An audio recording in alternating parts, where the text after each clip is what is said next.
সেটা আমি জানি আর আল্লাহ জানে, আর কেউ জানুক আর না জানুক সবাই আমার জন্য দোয়া করবে। আর আমার পাশে একটু সবাই দাঁড়াবে। আজকে আমার 2টি রিপোর্ট বের হয়েছে।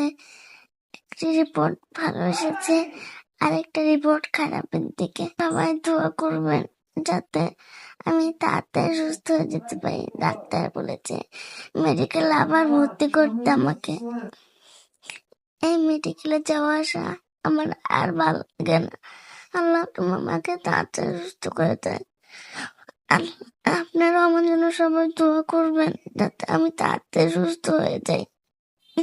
এই পবিত্র মাহে রমজানের উসিলায় আল্লাহ যেন আমাকে তাড়াতাড়ি সুস্থ করে দেয়। আমার কতটা কষ্ট হয় আল্লাহ আপনি তো দেখেন, আপনি সুস্থ করার মালিক, আপনি আমাকে সুস্থ করে দেন। আমার কতটা কষ্ট হয় আল্লাহ, কেউ দেখুক না দেখুন আপনি তো দেখেন। আপনি মাফ করেন, আপনি মাফ করার মালিক, আপনি সুস্থ করার মালিক। আপনি আমাকে সুস্থ করে দেন, ভালো করে দেন। আমার খুব কষ্ট হয়, আমার এই যন্ত্রণা আর ভালো লাগে না, আমি সহ্য করতে পারি না। আমি প্রতিটা নিয়ত কত কষ্টে থাকি আল্লাহ আপনি তো দেখেন।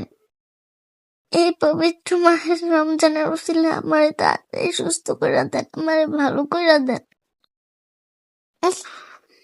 আমাদের নিয়ে দৌড়াদৌড়ি করার কারণে আমার বাবার চাকরিটাও চলে গেছে। আল্লাহ আপনি সবকিছু দেখেন, আমার সবকিছুর মালিক আপনি। আমার বাবা মা আমাকে নিয়ে খুব কষ্ট করে।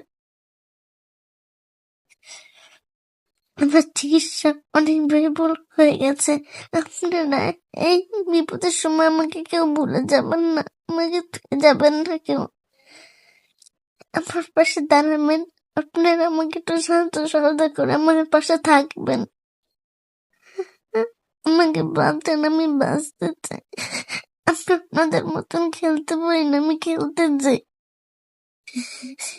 আমার কত কষ্ট সেটা আমি জানি আর আল্লাহ জানে, আর কেউ জানুক আর না জানুক সবাই আমার জন্য দোয়া করবে।